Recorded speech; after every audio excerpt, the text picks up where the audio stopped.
ॐ सहनावतु सहनौ भुनक्तु सह वीर्यङ्करवावहै तेजस्विनावधीतमस्तु मा विद्विषावहै। ॐ शान्ति शान्ति शान्तिः।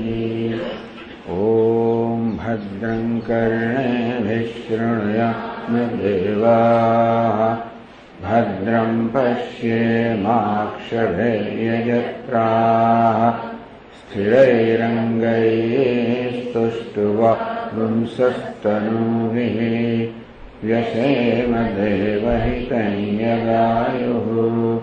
स्वस्ति न इन्द्रो वृद्धश्रवाः स्वस्ति नः पूषा विश्ववेदाः स्वस्ति नस्तार्क्ष्यो अरिष्टनेमिः स्वस्ति नो बृहस्पतिर्दधातु।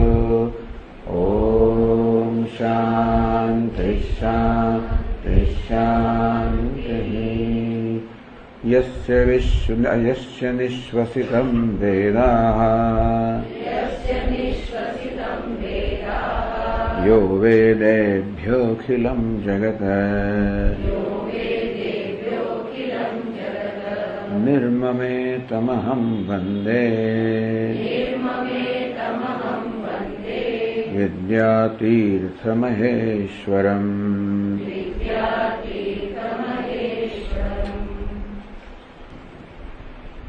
तदेव च शिखा तदेव उपवीतं च परमात्मा आत्मनोः एकत्वज्ञानेन तयोः भेद एव विभग्नः सा संध्या। तदेव परब्रह्मण ज्ञानम आ परम બ્રહ્મનું જ્ઞાન છે એ જ વાસ્તવમાં શિખા છે, એ જ યજ્ઞોપવિત છે.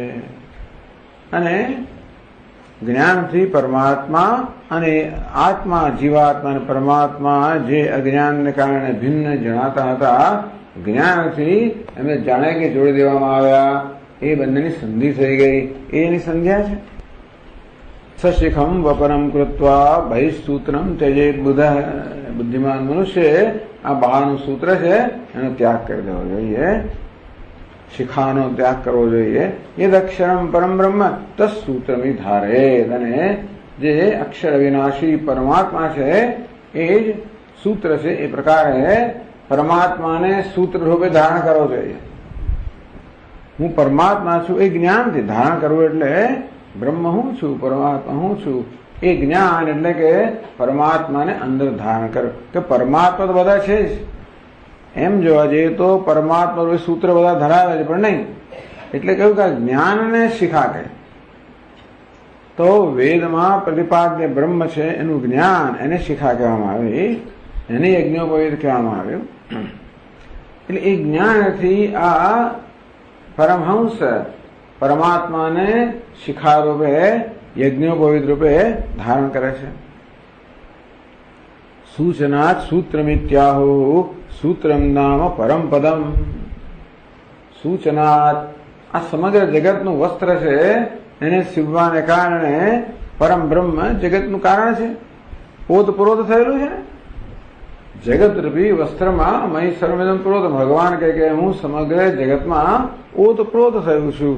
આ જગત જાણે કે વસ્ત્ર સમાન હોય તો પરમાત્મા તાણાવાણા સમાન છે, એ સમગ્ર જગતને એને ગૂંથેલું છે, સીવેલું છે.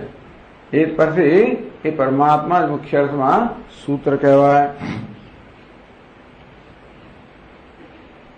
તત્સૂત્રમ વિદિતમ યેન સ વિપ્રો વેદ પારગઃ. તો આ સૂત્ર વિદિતમ અહમસ્મિ ઇતિ સાક્ષાત્કૃતમ પરમમ પદમ. પદનો અર્થ કર્યો પરમ બ્રહ્મ, પદ્યતે ગમ્યતે ઇતિ પદમ, જે પ્રાપ્ત થાય છે. તો એવું સૂત્ર જેને જ્ઞાન પ્રાપ્ત કર્યું હું પરમાત્મા છું એ પ્રકારનું જ્ઞાન એને પ્રાપ્ત કર્યું. સ વિપ્રો વેદ પારગ યેન અધિકારેણ વિપ્ર દ્વિજોત્તમ. દ્વિજોત્તમ એટલે 2 વાર જન્મેલામાં ઉત્તમ. તો જ્ઞાનીને પણ 2 વાર જન્મ કહેવાય. એક જન્મ થયો જ્યારે માતા પિતા દેહ આપ્યો, બીજો જન્મ થયો જ્યારે ગુરુજન બ્રહ્મદેહ પ્રદાન કર્યો. એ પ્રકારે દ્વિજોત્તમ દ્વિજ કહેવાય. દ્વિજ એટલે જેને 2 વાર, જે લોકો યજ્ઞ ધારણ કરનારા શીખાય બધા દ્વિજ કહેવાય. આ કહેવાય દ્વિજોત્તમ. એ બધા દ્વિજોમાં ઉત્તમ. ભલે એ શિખા ધારણ ન કરતો હોય, યજ્ઞ ધારણ કરતો હોય, પણ એનો જે જન્મ છે કેવો જન્મ છે, ફરી જન્મવાનું ન હોય એ પ્રકારનો જન્મ છે, માટે એ દ્વિજોત્તમ છે. વેદ પારગ શબ્દ રાશિ યુક્ત અભિજ્ઞ. તો વેદના શબ્દોમાં જે કહેવામાં આવ્યું છે એનું તાત્પર્ય જાણે છે. કદાચ બધા વેદના શબ્દો એને યાદ હોય કે ના હોય, પણ એનું તાત્પર્ય છે એ જાણે છે. સર્વજ્ઞ ઇત્યર્થ. બધું જ જાણે છે. બધું કઈ જાણે છે? આ સર્વ બ્રહ્મ છે એટલે જાણે છે. येन सर्वमिदं प्रोतम सूत्रे मणिगणा एव तत्सूत्रम धारयेत योगी योगविद तत्वदर्शिवान. येन सर्वमिदं प्रोतम सूत्रे मणिगणा एव. સૂત્રમાં જેવી રીતે મણીનો સમૂહ પરોવેલો હોય તેવી રીતે જેના વડે સમગ્ર જગત ધારણ કરાયેલું છે એ ઉપાદાન કારણભૂત પરમાત્મા.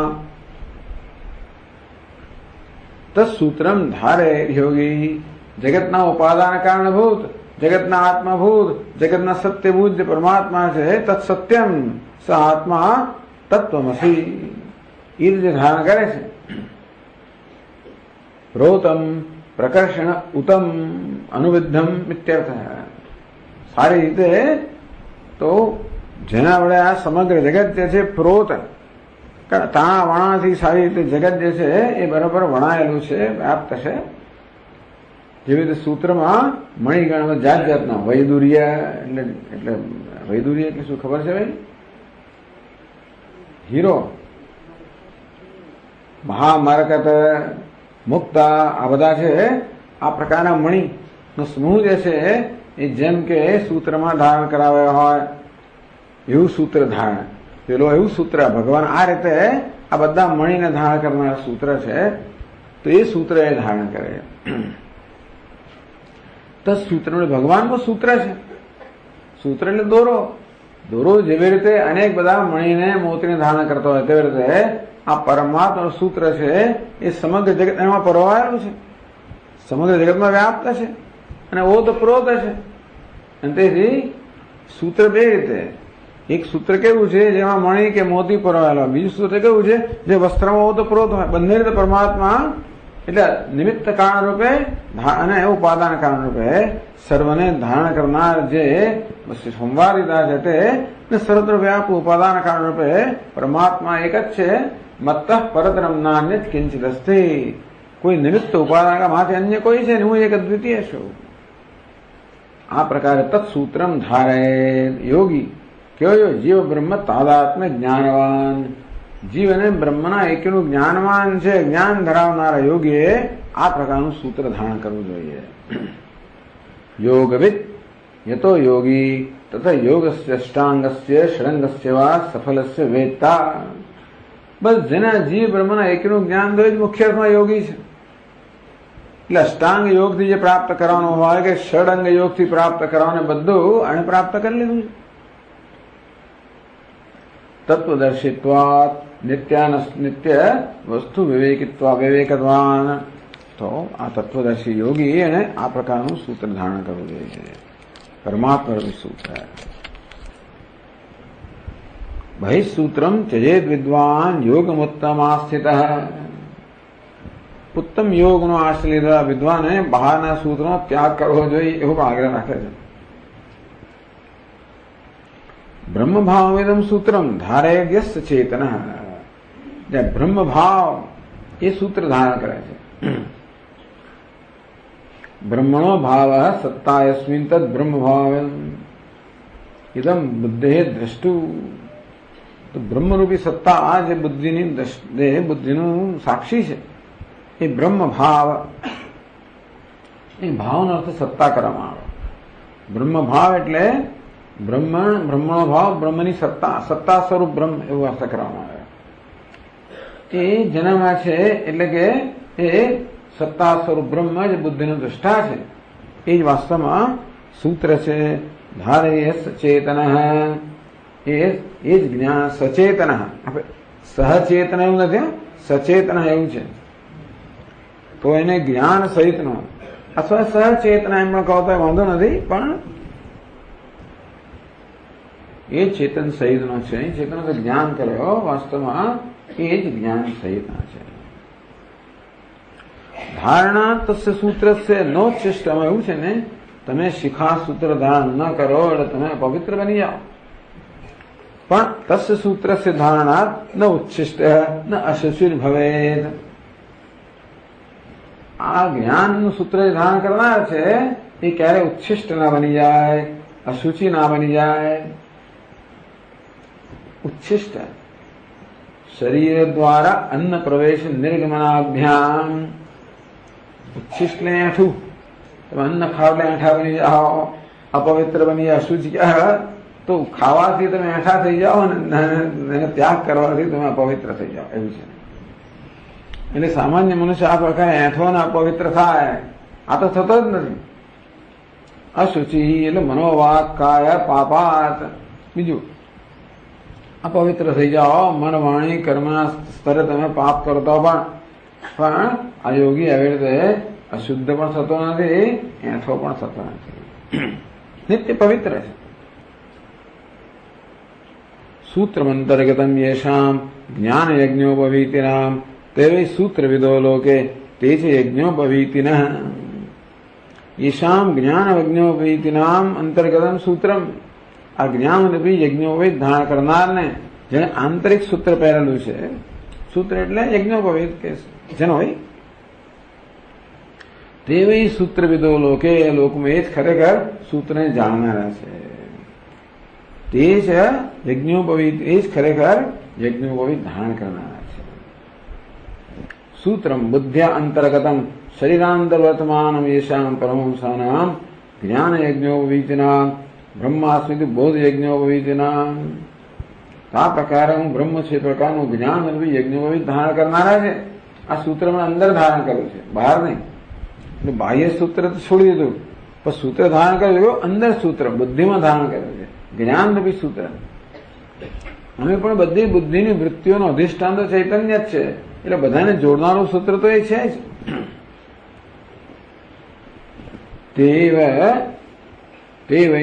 એવ અંતઃસૂત્ર ધારણ. એ જ ખરેખર અંતઃસૂત્ર એ એટલે પેલા બીજા નથી. ખરું સૂત્ર ધારણ કરનારા છે, પેલા બહારનું સૂત્ર ધારણ કરનારા ખરેખર સૂત્રધારી ના કહેવાય. તે વૈ સૂત્રવિદો લોકે ઉક્ત સૂત્ર જ્ઞાનવંત. એ જ ખરેખર સૂત્રને જાણનાર છે. પેલા ધારણ કર્યું છે એ જાણતો હશે કે આના 3 દોરા છે, એ બ્રહ્મા વિષ્ણુ મહેશના ગ્રંથિ એવું જાણે, પણ ખરું સૂત્ર કયું છે? બ્રહ્મ છે. એટલે એ સૂત્રને જાણનાર તો આ જ છે. યજ્ઞો નિત્ય પ્રસિદ્ધ યજ્ઞોપવીતવંત. અને એ તો નિત્ય યજ્ઞોપવીત ધારણ કરનારા છે. પેલામાં તો અમારે યજ્ઞોપવીત છે ને એને તમારે પછી આમ કાન પર કરવું પડે, આડું કરવું પડે, અમુક પ્રસંગોમાં બધા હોય છે. અને કયું કરવું ના પડે, નિત્ય શુદ્ધ છે. એ ઉચ્છિષ્ટ થતો નથી, અશુચિ થતો નથી. નનુ સકૃત શિખામ યજ્ઞોપવીતમ તક્ત્વા કેમ પુનઃ અન્યત બાહ્યમાલયમિતિ આશંક્ય. એક વાર તમે છોડ્યા પછી ફરી વાર તમારી સૂત્ર શિખા ધારણ કરવાની કે નહીં? તો કે છે નહીં. જ્ઞાન શિખા, જ્ઞાન નિષ્ઠા, જ્ઞાન યજ્ઞોપવીતિન. આ તો હું બ્રહ્મ છું એ જ્ઞાનજનની શિખા છે, અને એ જ્ઞાનજનનો યજ્ઞોપવીત છે. એ હોવાને કારણે આ યજ્ઞોપવીત શિખા નિત્ય છે. દર વર્ષે બદલવી પડે ને, અને બદલવાની જરૂર જ નથી, કારણ કે આ નિત્ય શિખા યજ્ઞોપવીત સૂત્ર ધારણ કરનાર છે. જ્ઞાનમેવં પરમ તેષામ પવિત્રમ જ્ઞાનમુચ્યતે. બાહ્ય બી શિખા યજ્ઞોપવીતાદિકમ અસ્તુ. ભલે ને અંદરનું શિખા યજ્ઞોપવીત ભલે હોય, બહારનું કેમ ના હોય ભાઈ? तो જ્ઞાનમેવ પરમ તેષામ પવિત્રમ જ્ઞાનમુચ્યતે. એમને માટે તો બાહ્ય યજ્ઞ શિખા વગેરે પરમ એટલે ઉત્કૃષ્ટ નથી, પણ એમના માટે આંતરિક શિખા અને સૂત્ર છે એ જ ઉત્કૃષ્ટ છે. જ્ઞાનમેવ તેષામ પરમ જ્ઞાનમેવમ તેષામ પવિત્રમ. પવિત્ર થવા માટે પણ અમને જ્ઞાન સિવાય બીજા કશાની જરૂર નથી. નહીં જ્ઞાન સદૃશમ પવિત્રમેહ વિદ્યતે. નનુ તથાપી ઇતરેભ્ય કેશધારેભ્ય ન્યૂન ઉપચરિત શિખત્વાદિતિ. આ તો તમારી કહેવાતી શિખા અને સૂત્ર ધારણ કરે છે ને, એટલે પેલા ખરેખર શિખા સૂત્ર ધારણ કરતા નીચો તો કહેવાય ને ન્યૂ ને. એમ આ તમારો કહેવાતો શિખા અને સૂત્ર ધારણ કરનારા યોગી કે જ્ઞાની છે એ પેલા સાચા શિખા સૂત્ર ધારણ કરનાર કરતા ઉતરતો તો ખરો જ ને. એટલે કહે છે અગ્નિરીવ શિખાનાન્યા યસ્ય જ્ઞાનમયી શિખા. અગ્નિને પણ શું કહેવાય? શિખી કહેવાય. શિખી અગ્નિની જ્વાળાને શિખા કહેવામાં આવે છે. અગ્નિનું શું નામ છે? શિખી. શીખી એટલે શું? શિખા ધરાવનાર. શિખી બીજા કોનું નામ છે? હા, એ પણ શિખા ધરાવનાર છે. મોર. તો આ અગ્નિને શિખા ધારણ કરવી પડે ખરે ભાઈ. જો અગ્નિ શું છે? નિત્ય શિખાવાળો છે ને. અહીં જ્વાળા શિખા કહેવાય. અગ્નિ તો હંમેશા શિખા ધારણ કરનાર છે ને. અગ્નિ જે નિત્ય શિખા ધારણ કરનાર છે તે બધા જ્ઞાની પણ નિત્ય શિખા ધારણ કરનાર છે. એટલે કે જ્ઞાન અગ્નિરીવ શિખાનાન્યા યથા જાત વેદ શિખા જ્વાલા જાત વેદ અન્યાન. જેમ અગ્નિની શિખા એ અગ્નિના સ્વરૂપ છે, અન્ય નથી. શિખા જ અગ્નિ છે. તેવી રીતે યસ્ય પરમહંસસ્ય સ્વયં પ્રકાશ ચૈતન્ય છે આનંદાત્મન જ્ઞાનમયી આમ એવં બોધની શિખા. તો આની જ્ઞાનાગ્નિ છે. બહારના અગ્નિ જેવી રીતે પેલી જ્વાળા શિખા હોય તેવી રીતે આનો જ્ઞાનાગ્નિ સદા પ્રજ્વલિત છે, એટલે એની એ નિત્ય શિખા છે. સ શિખી ઇતિ ઉચ્યતે વિદ્વાન નેતરે કેશધારિણ.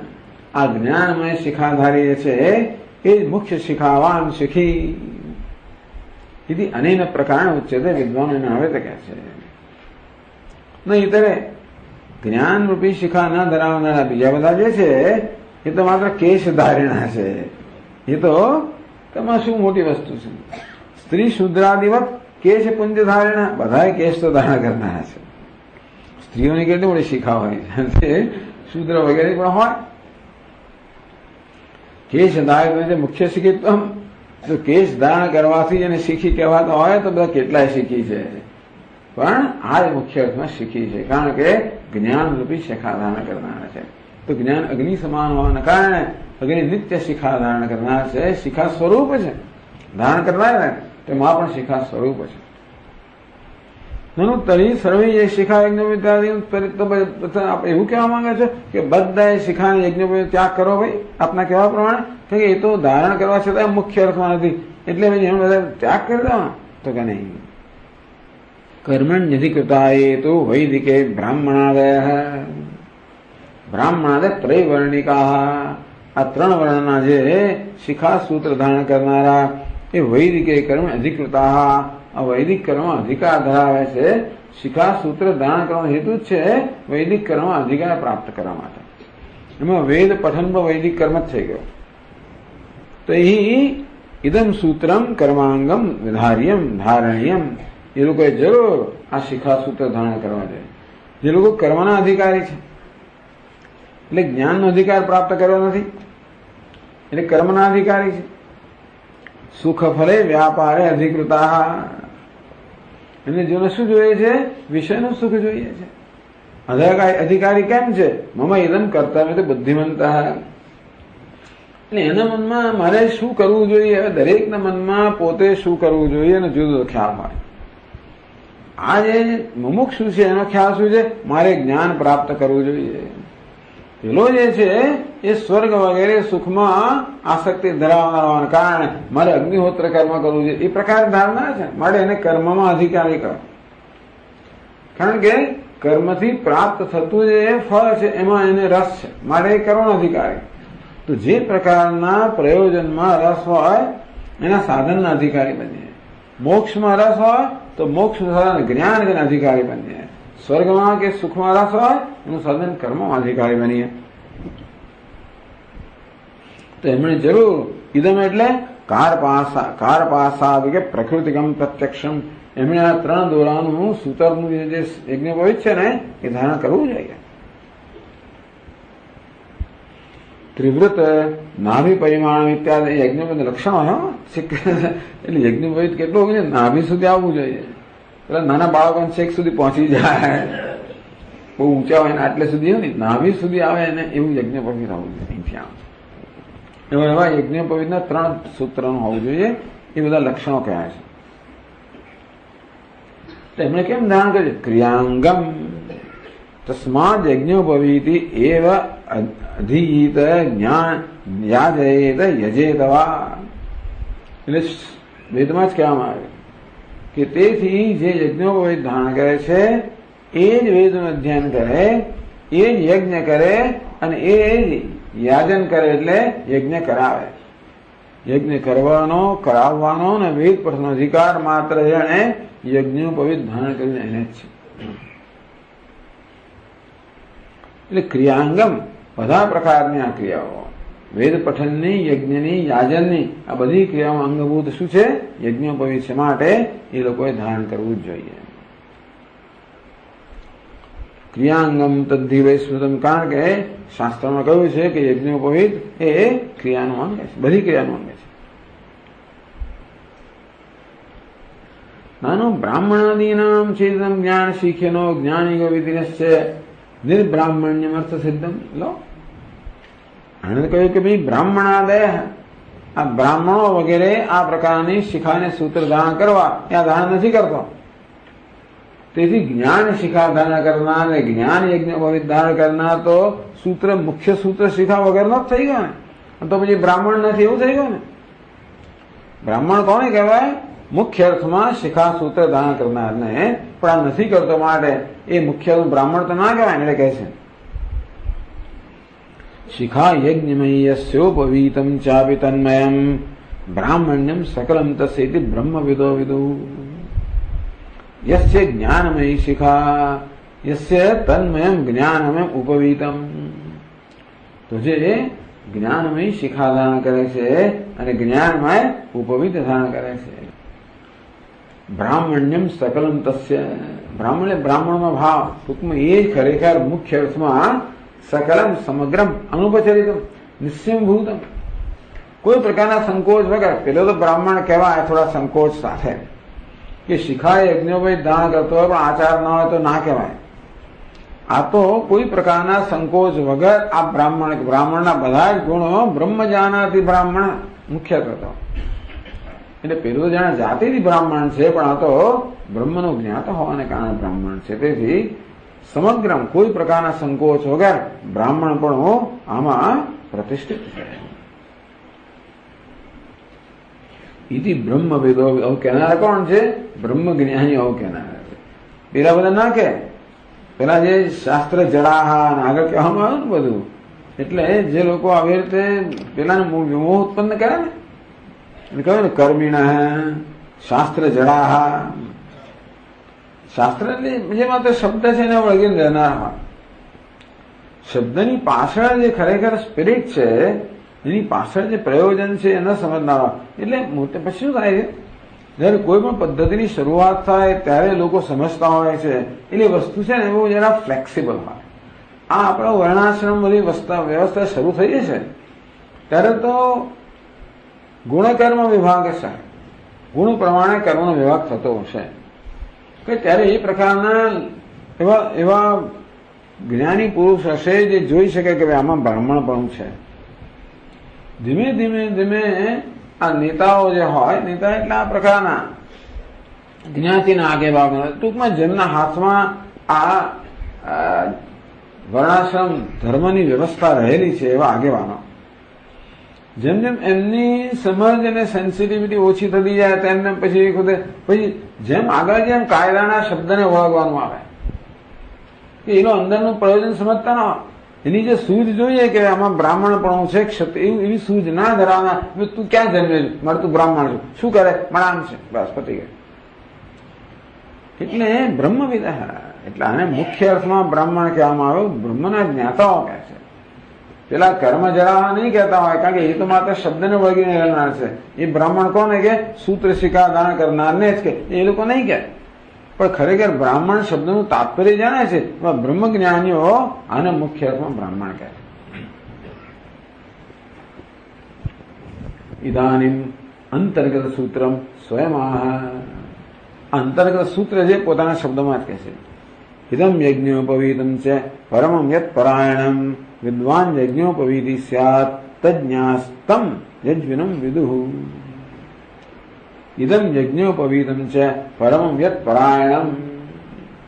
આ યજ્ઞોપવીત પરમાત્માના તાદાત્મ્યના સાક્ષાત્કાર લક્ષણ જે યજ્ઞોપવીત છે.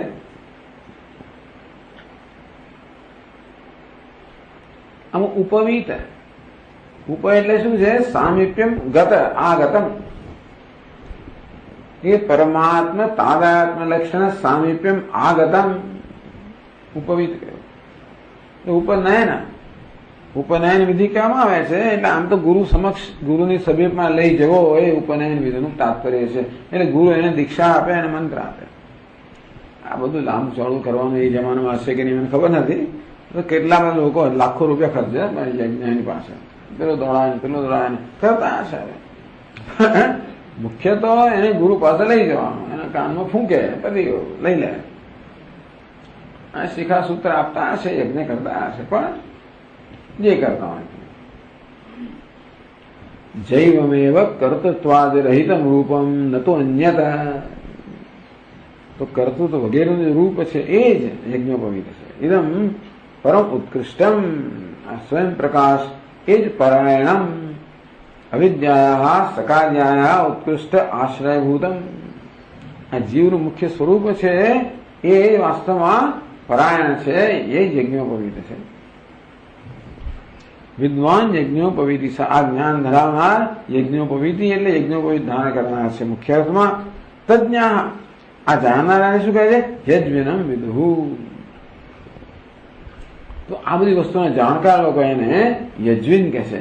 એટલે યાગાનામ કર્તારમ વિદુઃ. એ જ ખરેખર યાગનો કરનાર છે. કયો યાગ? એ સતત યાગ કરી રહ્યો છે. કારણ કે જ્ઞાન અગ્નિની અંદર સતત અજ્ઞાન હોમી રહ્યો છે. એમ કરીને સતત આત્મયાગીનું વર્ણન કરાવું ને આગળ. એ સતત આત્મયાગ કરી રહ્યો છે. અને તેથી તજ્ઞા તમ યજ્ઞોપવીતિનમ વિદ્વાંસમ સર્વાત્મત્વેન. તેને એ લોકો યજ્ઞોપ એટલે યજ્ઞ કે યજ્વિનમ યજ્ઞ કરતારમ વિદુઃ. ટૂંકમાં આ પ્રમાણે કહ્યું કે ભાઈ પેલા લોકોને હલકો ગણે તો એ મોહિત ના થઈ જાય. જે આ જાણનાર છે એના મનમાં કઈ અભિજાતના પ્રત્યાઘાતો જન્મશે નહીં, એમ કહી દીધું. હમણાં એની થોડી ટીકા વાંચી નારાયણ વગેરેની દીપિકા. એ જ બધું છે અહીંયા. એ જ એક્ઝેક્ટલી જે શબ્દોનો પ્રયોગ છે એ જ બધું આ ટીકામાં છે ને, એ જ બધું એમણે લખ્યું છે અક્ષરશઃ ઘણી જગ્યાએ. ક્યાંક ક્યાંક શંકરાનંદજીમાંથી લીધેલું છે, પણ બધું નારાયણ દીપિકા લગભગ અક્ષરશઃ લેવામાં આવી છે. એટલે ગ્રંથકાર આગળ કહે છે તસ્માદ યોગિન શિખા યજ્ઞોપવીતે યથા વિદ્યતે તથૈવ સંધ્યાપી વિદ્યતે. તો જેથી જે કારણથી યોગીના આ રીતે જ્ઞાનમય શિખા અને જ્ઞાનમયમ યજ્ઞોપવીતમ જેની પાસે છે તેવી જ રીતે સંધ્યા પણ એનામાં એવો સંધ્યા કરી રહ્યો છે. ભાઈ કેવી રીતે? એટલે એ પણ આપણને કહ્યું ત્યાં આગળ વાક્યમાં પરમાત્મા આત્મનો એકત્વ જ્ઞાનેને તયો ભેદ એવ વિભગ્ન. પરમાત્મા અને જીવાત્માના ઐક્યના જ્ઞાનને કારણે અજ્ઞાનથી ઉત્પન્ન થયેલો ભેદ છે એ નષ્ટ થઈ ગયો છે. અને આ પરમાત્મા અને જીવાત્માનું ઐક્ય એ બેની સંધ્યા છે.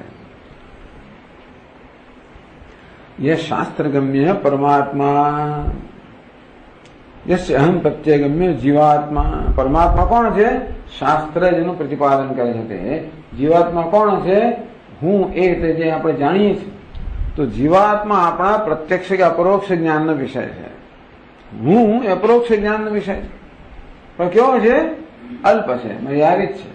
પરમાત્મા એ પરોક્ષ છે. શાસ્ત્રથી જાણીએ છીએ. પછી કેવો છે? સર્વજ્ઞ સર્વશક્તિમાન છે. અને હું ક્યાં અને ભગવાન ક્યાં, આ પ્રકારે અજ્ઞાનને કારણે પોતાને વિશે જે ખ્યાલ સેવામાં આવે છે એને કારણે પેલું અંતર માનવામાં આવે છે.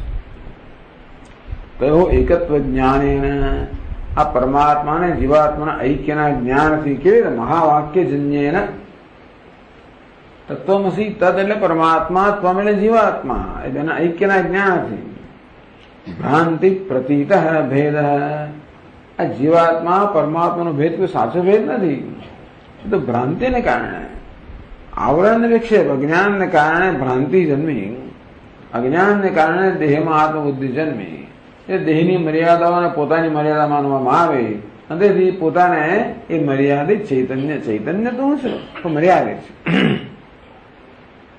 છે એટલે પરમાત્મા જે સર્વ મર્યાદાથી પર છે એમાંથી જુદો છે. આ ભ્રાંતિ પ્રતીતો ભેદ એટલે કે છે ભગ્ન, પછી તો કહ્યું છે કે વિભગ્ન. આ ભગ્નને એક વી પાછું ઉપસર્ગ લગાવવામાં આવ્યો એટલે શું છે ભાઈ? વિશેષણ ભગ્ન. કેમ? એ તૂટી ગયો, ભાંગી ગયો, નષ્ટ થઈ ગયો. કેમ? નષ્ટ થવાની વિશેષતા શું છે? કહે છે પુનઃ ભ્રાંતિ અનુદયો ભંગસ્ય વિશેષ. લાંબી ચોળી ચર્ચાથી કહ્યું ને કે આ ભ્રાંતિ એકવાર ગઈ પછી ઉદય ના થાય, એટલે યદ ગત્વા ન નિવર્તન્તે, ફરી ભ્રાંતિનો એ જે વિભગ્ન એની વિશેષતા છે. યાયમ એકત્વ બુદ્ધિ સાયમ ઉભયો આત્મયો સંધો જાયમાનત્વાદ. આ બંને આત્મા, જીવાત્મા અને પરમાત્માની સંધિ થઈ ને ત્યારે આ ઐક્ય જ્ઞાન જન્મે. એટલે આ ઐક્ય જ્ઞાન છે એ બંનેની સંધિમાં, બધાના મિલનમાં જન્મવાને કારણે સંધ્યા, ઐક્ય જ્ઞાનને સંધ્યા કહેવામાં આવે છે. શું સમાનતા શું છે?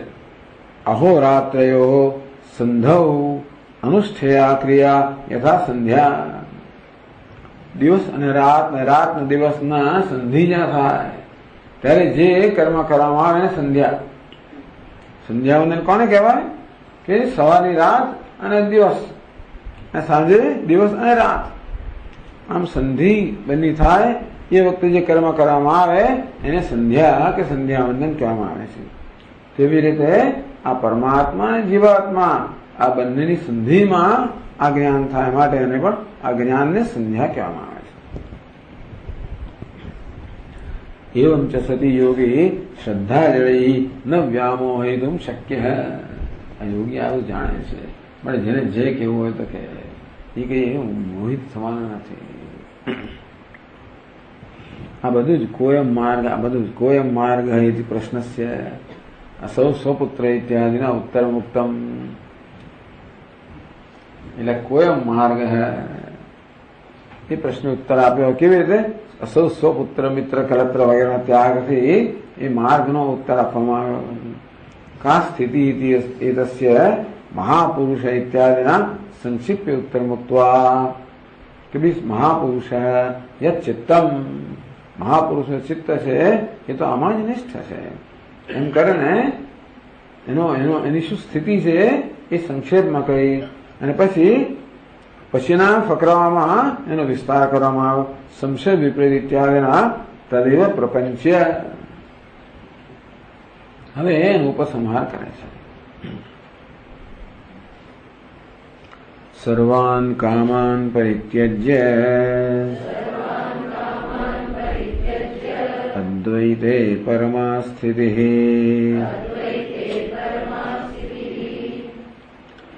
સર્વાન કામાન પરિત્યજ્ય, બધી જ કામ, સર્વાન કામાન પરિત્યજ્ય અદ્વૈતે પરમા સ્થિતિઃ.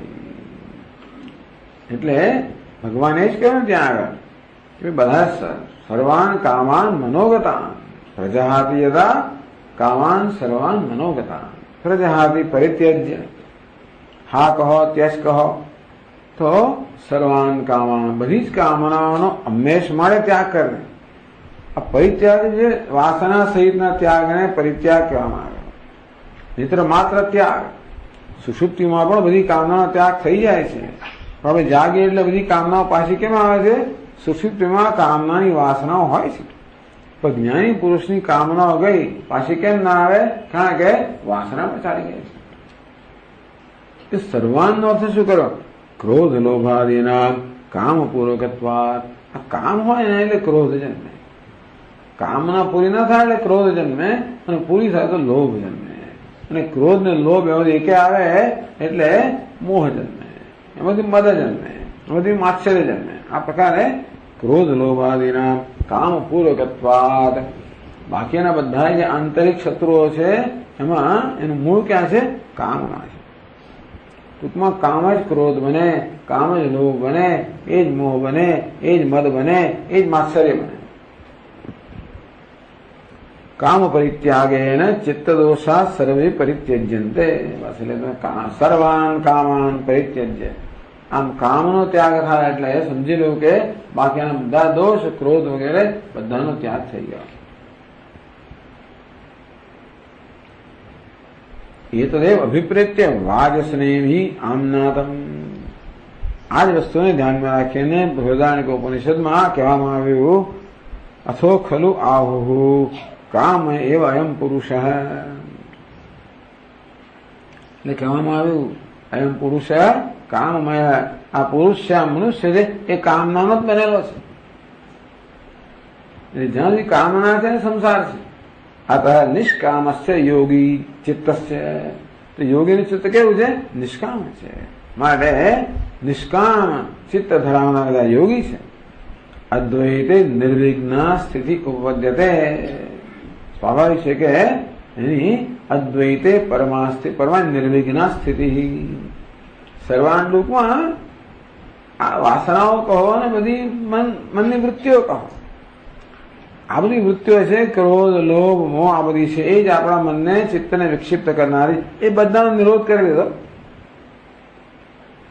એનું કારણ વાસના છે. વાસના કારણ છે.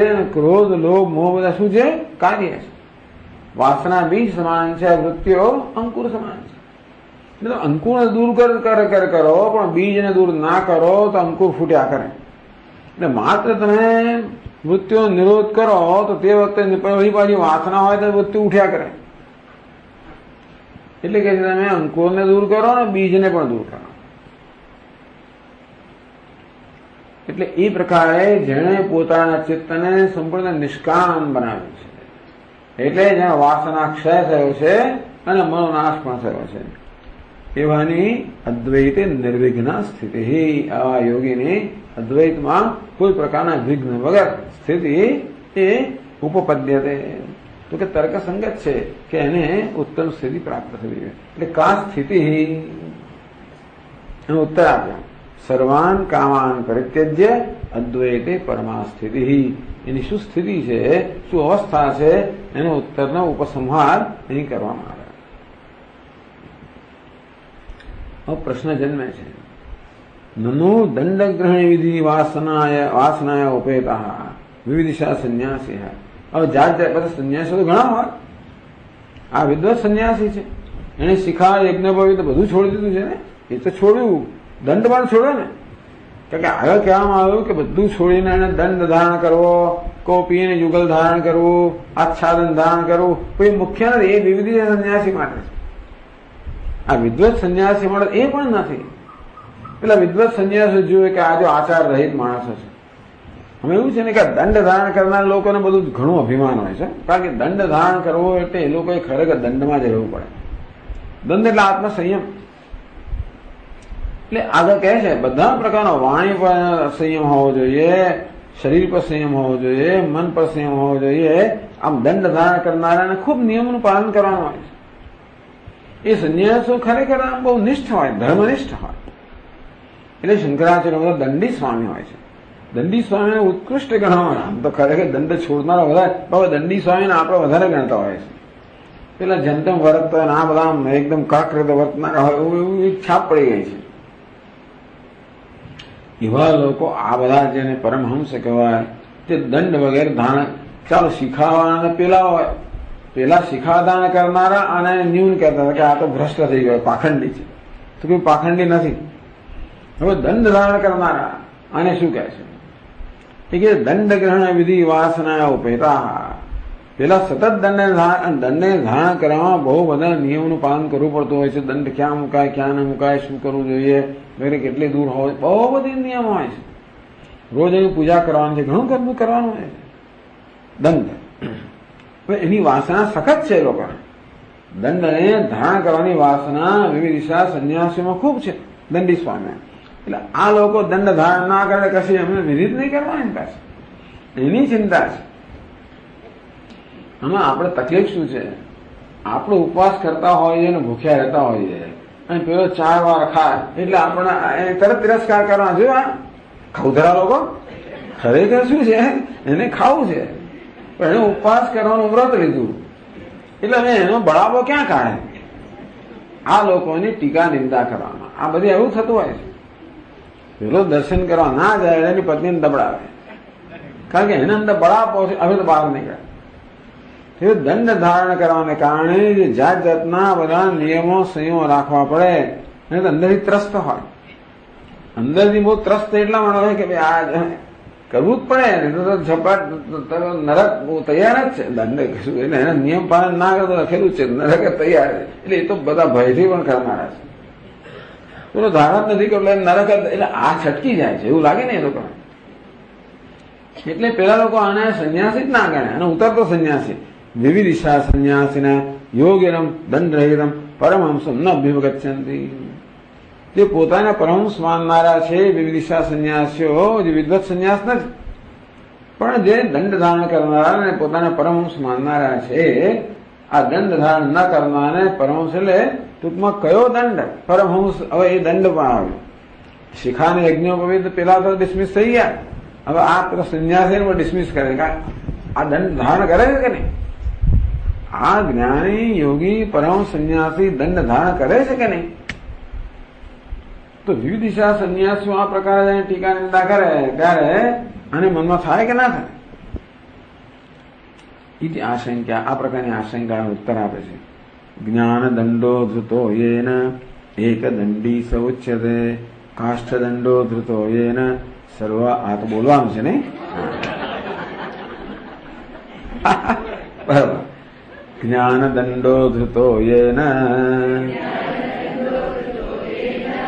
એક દંડી સ ઉચ્યતે કાષ્ઠ દંડો ધૃતો યેન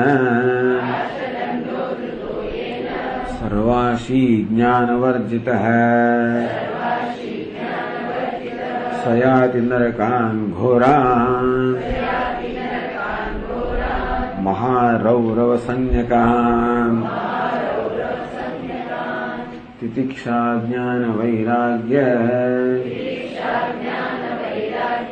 સમાધિ ગુણવર્જિતઃ ભિક્ષા માત્રેણ યો જીવેદ સપાપી યતિ વૃત્તિઃ ઇદમંતરં જ્ઞાત્વા સ પરમહંસઃ ઇતિ.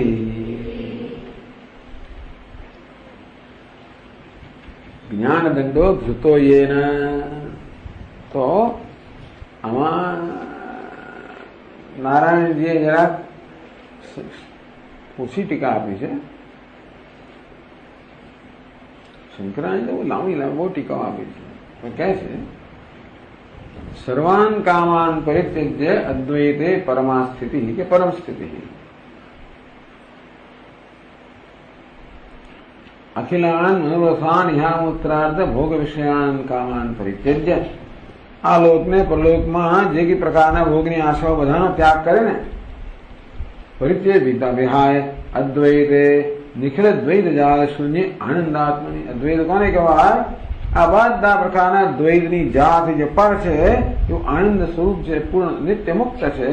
પરમ સ્થિતિ, પરમા ઉત્કૃષ્ટ સ્થાન, ઉત્થાન શૂન્ય સ્થિતિ. એક સ્થિતિ કેવી છે? જેમાં પેલો જાગે. આ સ્થિતિ કેવી છે? જાગે છે નહીં. જાગે નહીં એટલે એનું મન તો એમાં સ્થિત હોય જ. એ વ્યવહાર એને જાગતો જણાય, આપણને વ્યવહાર કરતો જણાય, છતાંય પણ આ સ્થિતિમાંથી ક્યારેય પણ એ ચલિત ના થાય. गुणावर्तन्ते इत्येव यो तिष्ठति नेङ्गते प्रकाशं च प्रवृत्तिं च मोहमेव च पाण्डव न द्वेष्टि संप्रवृत्तानि न निवृत्तानि काङ्क्षति उदासीन वदासीन गुणैर्यो न विचाल्यते એ તો ઉદાસીન છે મનમાં ગુણની વૃત્તિઓ કદાચ ઉઠે ને આવે ને જાય ગુણાના વર્તન ત્યાં તો બધા પ્રકૃતિનો ખેલ ચાલી રહ્યો છે હવે એ પ્રકારે જે સ્થિત છે જે ક્યારેય પોતાના સ્વરૂપથી વિચલિત થતો જ નથી એટલે પરમા સ્થિતિ કઈ સ્થિતિ કે જે ઉત્થાન શૂન્ય જેમાંથી ઉત્થાન નથી એ પ્રકારની આ સ્થિતિ છે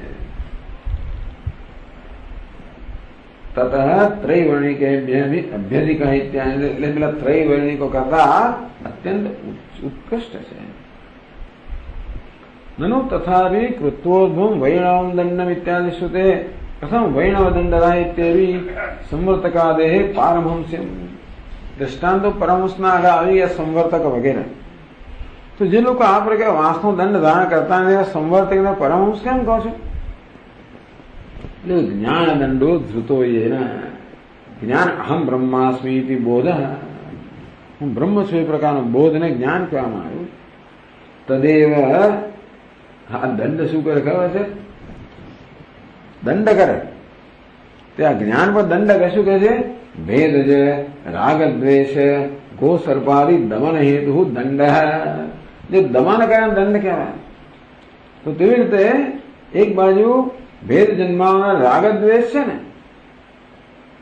એ બધાનું દમન કરનારા જ્ઞાન દંડ છે માટે મુખ્ય અર્થનો દંડ છે ગો સર્પાદિ તો ખરો આ પ્રકારનો દંડ જેને સ્વીકારેલો છે ધૃત યેન સંવર્તક આરુણિ શ્વેતકેતુ દુર્વાસ ભૃગુ નિદાઘ જડભરત દત્તાત્રેય રૈવતકાદિ આ બધા પરમહંસો દંડ વગરના પરમહંસોના નામ દીધા સંવર્તક આરુણિ શ્વેતકેતુ દુર્વાસા ભૃગુ નિદાઘ આ બધા શાસ્ત્રમાં આવી ગયા છે આપણે એક સંવર્તક સિવાયના જડ ભરતની કથા આવી ગઈ દત્તાત્રેય જ્ઞાન દંડો ધૃતો યેન એક દંડી સ ઉચ્યતે એક દંડી એક એવ જ્ઞાન દંડો યસ્ય અસ્તિ ઇતિ એક દંડી એક માત્ર જ્ઞાન દંડ ધરાવનાર છે અને એક દંડી કહેવામાં આવે શંકરજી નામમાં પણ આવે છે ને દ્વિસપ્તતિમતો ક્ષેત્રે નમઃ પછી જ્ઞાનાત્મક એક દંડાધ્યાય નમઃ જ્ઞાનાત્મક એક દંડ ધારણ કરનાર જે છે એવું એમને માટે કહેવામાં આવે એક દંડી જ્ઞાનાત્મક દંડ ધારણ કરનાર નનુ અયમપી એક દંડી વૈણવ દંડાધારી અપી તથા તદસ્ય ઉભયો સામ્યમિતિ તો આ પણ ધારો કે પેલો કાષ્ઠનો દંડ ધારણ કરે તો સરખા ખરા કઈ પેલો પણ કાષ્ઠનો દંડ ધારણ કરનાર છે આ ભાઈ આ ધારો કે પરમહંસ કાષ્ઠનો દંડ ધારણ કરે તો મને સરખા કે નહીં તો કે નહીં કાષ્ઠ દંડો એની જે સખત અહીંયા ઝાટકણી કરવામાં આવે છે કાષ્ઠ દંડો ધૃતો યેન સર્વાસી જ્ઞાન વર્જિત કાષ્ટમ દંડ કાષ્ટમ વેણુરૂપમ દંડ એટલે વાંસનો દંડ યેન વિવિધિશા શૂન્યેન જે માત્ર દંડ એટલે કહેવાય ને બહુધૃત વેશ બહુકૃત વેશ ઉદર નિમિત્તમ બહુકૃત વેશ ઉદર માટે જ આ પ્રકારનો વેશ ધારણ કરે છે દંડ એની આ વાત છે બધાની વાત નથી પણ કે વિવિધિશા શૂન્ય એટલે પરમહંસ એમ માને છે ઘણા લોકોની માન્યતા છે કે આ પ્રકારે વેશ ધારણ કરવાથી અમારું કલ્યાણ કામ થઈ ગયું એવું માનનારા ઘણા લોકો એ લોકો આવી રીતે દંડ ધારણ કરેલો છે એવમ ચ સતી ઊર્ધ્વમ ક્રમ સંન્યાસો ન કશ્યાપી આવું હોય તો પછી તો ભાઈ ક્રમ સંન્યાસો એને કોઈ થાય જ નહીં કે આ તો સર્વાસી ભાઈ વિવિધિશા ન હોય તો વિવિધિશા જન્મે પણ આ કેવો છે સર્વાસી સર્વાસી એટલે શું સર્વમ વિષય જાતમ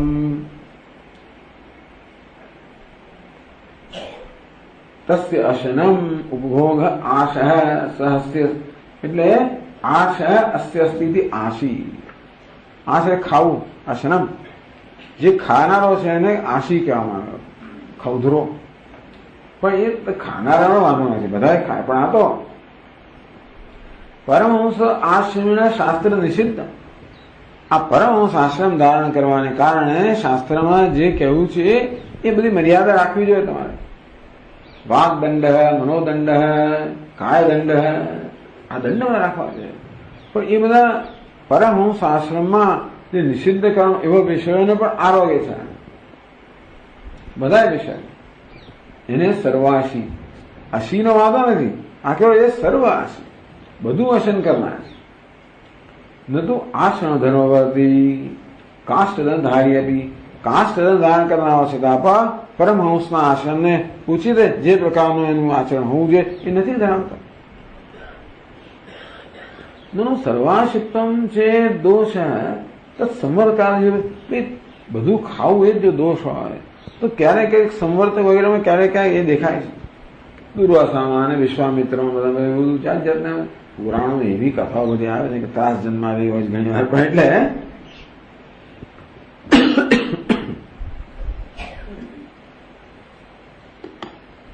અજીતભાઈ કે આ તો આપણે રહી જઈ શ્રદ્ધા તોડી નાખે એવું છે આ બધું. એમને એમ કે વશિષ્ઠ જેવો કોઈ ઋષિ જ નથી. વિશ્વામિત્રે 100 પુત્રનો વધ કર્યો તો વશિષ્ઠ તો આપઘાત કરી દે. અરે અરે ભાઈ આ આપણા જેવા જ થઈ ગયા. તો કોઈને છોડ્યા જ નથી. આ પુરાણો હોય કોઈને છોડ્યા નથી. એમ જો કોઈ દેવતાને છોડ્યા નથી, કોઈ ઋષિને છોડ્યા નથી. હવે કોના પર વિશ્વાસ કરો ખબર ના પડે. એટલે જો બધું ખાવું એ જ દોષ હોય તો આ સંવર્તક વગેરે પરમહંસો જે મુખ્ય રત્ના છે એમનો ક્યારેક ક્યારેક દેખાય છે. તો કે છે આ તો કેવો છે જ્ઞાન વર્જિત. કારણ કે દુર્વાસા ઋષિ બધું ખાય ખરા તો કશું ખાતા નથી ને. ત્યાં આગળ યમુના નદીને પાર હતા તો એમને દુર્વાસા ઋષિ શિષ્યો સાથે આવેલા. એથી ભોજન મોકલવામાં આવ્યું. ગોપીઓને કહ્યું જાઓ તમે. ભગવાન એ તો બધું આટલું પૂર આવ્યું છે કે કહો કે જો ભગવાન કૃષ્ણ નિત્ય બ્રહ્મચારી હોય, આ તો દ્વારિકાની વાત છે, ત્યારે બીજી નદી પણ 16,108 રાણીઓ હતી. એ દરેક 10-10 પુત્રો હતા અને છતાંય પણ નિત્ય બ્રહ્મચારી હોય તો નદી માર્ગ આપે. જોઈ જઈ તમે જઈને જોયું તો કહ્યું માર્ગ આપી. પછી દુર્વાસાને બધા લોકો આરામથી ખાધો. પાછા કેમ જવું? દુર્વાસા કહે કે દુર્વાસાએ કશું પણ ક્યારેય કશું ના ખાધું હોય તો નદી માર્ગ આપે. એટલે જે જ્ઞાન સહિત છે એ તો ખાય છે પણ નથી ખાતા એવું છે ને. એનો ભોક્તૃત્વ નથી. આ તો જ્ઞાન વર્જિત. અહમ બ્રહ્માસ્મિ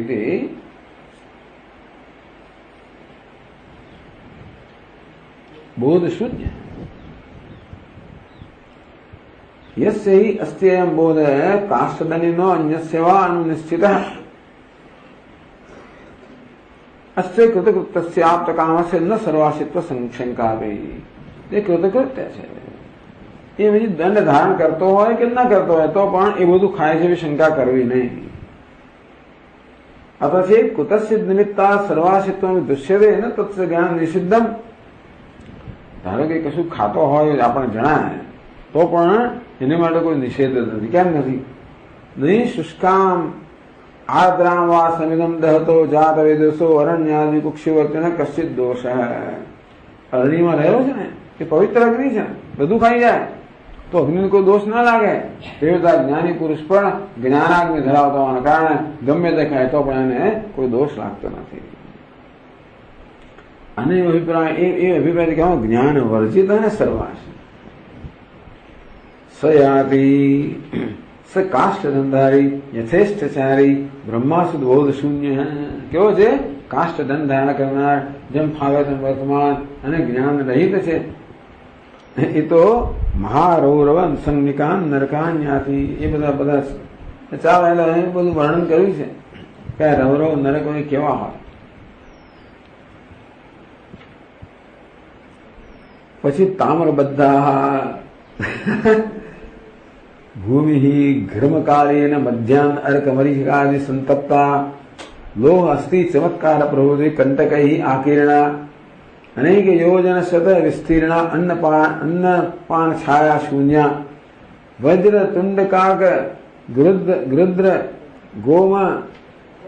गोमायु सारा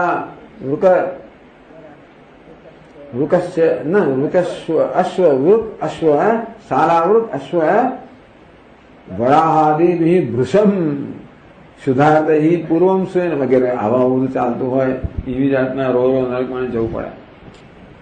ટૂંકમાં રૌરવ કોને કહેવાય?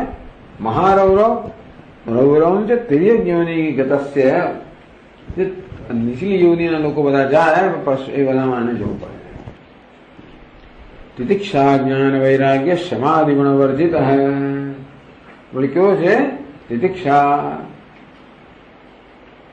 क्या मैंने थी आ श्लोक?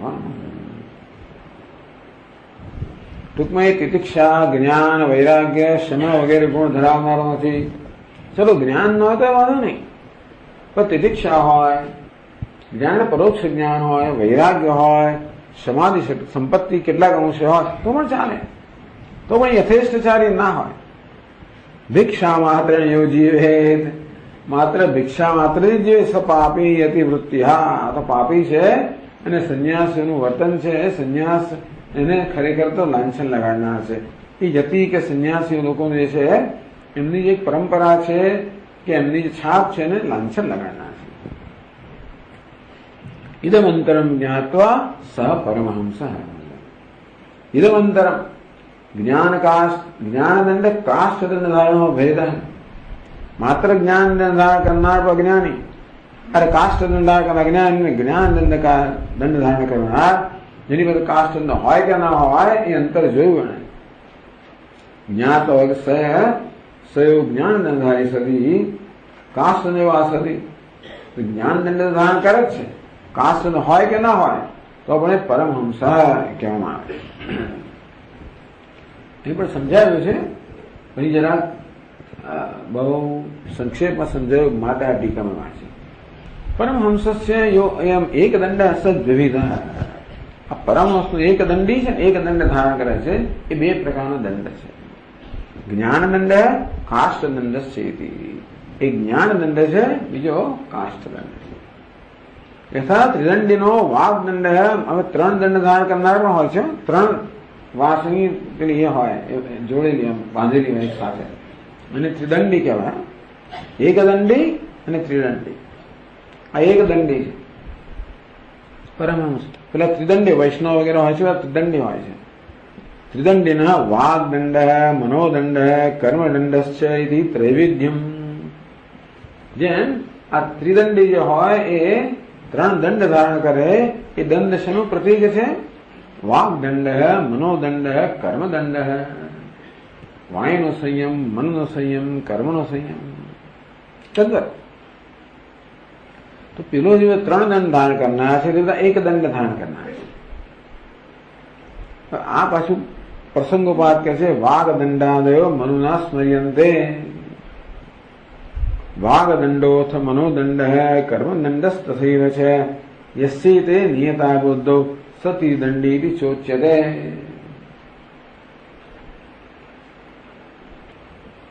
कटोरा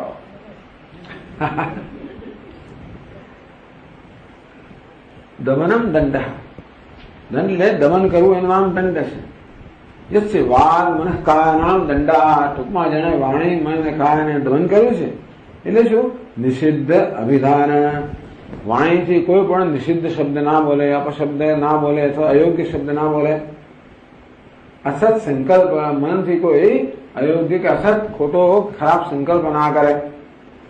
અને વાણી શરીરથી પ્રસિદ્ધ વ્યાપાર. દમન દંડ એટલે વાણીનો દંડ એટલે શું? કોઈ પણ અયોગ્ય અથવા તો બિનજરૂરી શબ્દ ના બોલાય. મનનું દમન એટલે મનમાં કોઈ પણ અયોગ્ય વિચાર ન જન્મે. જન્મે તો તરત એને નિર્મૂળ કરે પ્રતિપક્ષ ભાવના કે જેનાથી. અને કાયાદંડ એટલે કાયાથી કોઈ પણ એવું અયોગ્ય કે પ્રતિષિદ્ધ કર્મ ના થાય. આ ત્રણ દંડ છે. બુદ્ધૌ અવસ્થિતા. આ ત્રણ પ્રકારના દંડ જેની બુદ્ધિમાં સ્થિત છે સહ ત્રિદંડી ઉચ્યતે. આને ત્રિદંડી કહેવામાં આવે છે. ન તો દંડત્રય ધારમાત્રેણ ઇતિ આભ્યંતર દંડત્રય પ્રશંસા. ભાઈ આ આંતરિક દંડત્રય છે. બહાર 3 દંડ ધારણ કરે એ આંતરિક દંડ છે. એટલે બુદ્ધિમાં કહ્યું ને, યસ્ય એતે બુદ્ધો નિયતા એતે દંડા. આ 3 નિયમો જે છે કે દમન છે જેની બુદ્ધિમાં છે એ આંતરિક ત્રિદંડી છે. એ બહારથી ત્રિદંડ ધારણ કરતો હોય સારું જ છે, તો માત્ર બહારથી ત્રિદંડ ધારણ કરતા હોય એ બધી ત્રિદંડી ના કહેવાય. એ ખરેખર તો એની પાછળનું પ્રયોજન છે આ આંતરિક ત્રિદંડ ધારણ કરવા. ત્રિદંડમેત નિક્ષિપ્ય સર્વભૂતેષુ માનવ કામ ક્રોધો સમ્ય તથા સિદ્ધિ નિગચ્છતિ. ત્રિદંડમ એત નિક્ષિપ્ય. આ 3 દંડ છે ને એને છોડીને કામ ક્રોધો સંયમ્ય, એટલે આ કામ અને એવં નિષિદ્ધ વાગાદીના સર્વભૂત ગોચરતયા દમનમ કૃત્વા. આ છે ને બધી જગ્યાએ લાગુ પડે. કોઈને તમારે ખોટું વચન ના કહેવું, કોઈના વિશે અસત્સંકલ્પ ના કરવો, ક્યાંય પણ નિષિદ્ધ આચરણ ન કરવું. સર્વભૂત ગોચરતયા દમનમ કૃત્વા. યુનિક અમુક જગ્યા આપણને બીજી જગ્યાએ પાલન ના કર્યો ને બધી જગ્યાએ એ તો દમનાર્થમાં કામ ક્રોધ તો નિયમ્ય. વળી પાછા આ કામ ક્રોધ છે એનું પણ નિયમન કરીને તો મોક્ષ તો એને સિદ્ધિ નિયત છે. તો આ નિક્ષિપ્યનો અર્થ છોડી નહીં, પણ આ દંડ સાથે વ્યવહાર કરે છે. સર્વભૂતેષુ બધા જ પ્રાણીઓમાં આ 3 દંડ સાથે જે વ્યવહાર કરે છે, બધા પ્રાણીઓ સાથે વ્યવહાર કરતી વખતે વાગદંડ એટલે કોઈ પણ અયોગ્ય શબ્દ ના બોલવો, અનુદ્વેકરમ વાક્યમ વગેરે. પછી મનોદંડ, કોઈના વિશે કોઈ પણ અયોગ્ય કે અનિચ્છનીય ભાવના ન રાખવી, સદભાવના રાખવી. અને ત્રીજું ક્યાંય પણ પ્રતિષિદ્ધ કર્મ ન કરવું. બધા પ્રાણીઓના સંબંધમાં જે આ પ્રકારના 3 દમન રાખે છે સિદ્ધિ નિયગચ્છતિ, એ મોક્ષ રૂપી સિદ્ધિને પ્રાપ્ત કરે છે. આ રીતે આ દંડની વાત કરે છે. ઓમ પૂર્ણમદ પૂર્ણમિદં પૂર્ણાત પૂર્ણમુદચ્યતે પૂર્ણસ્ય પૂર્ણમાદાય પૂર્ણમેવાવશિષ્યતે. ઓમ શાંતિ શાંતિ શાંતિ. શંકરં શંકરાચાર્યં કેશવં બાદરાયણં સૂત્રભાષ્યકૃતૌ વંદે ભગવन्तौ પુનઃ પુનઃ. ઈશ્વરો ગુરુરાત્મેતિ મૂર્તિભેદવિભાગિને વ્યોમવદ્વ્યાપ્તદેહાય દક્ષિણામૂર્તયે નમઃ. ઓમ શાંતિ શાંતિ શાંતિ. હરિ ઓમ. શ્રી ગુરુભ્યો નમઃ. હરિ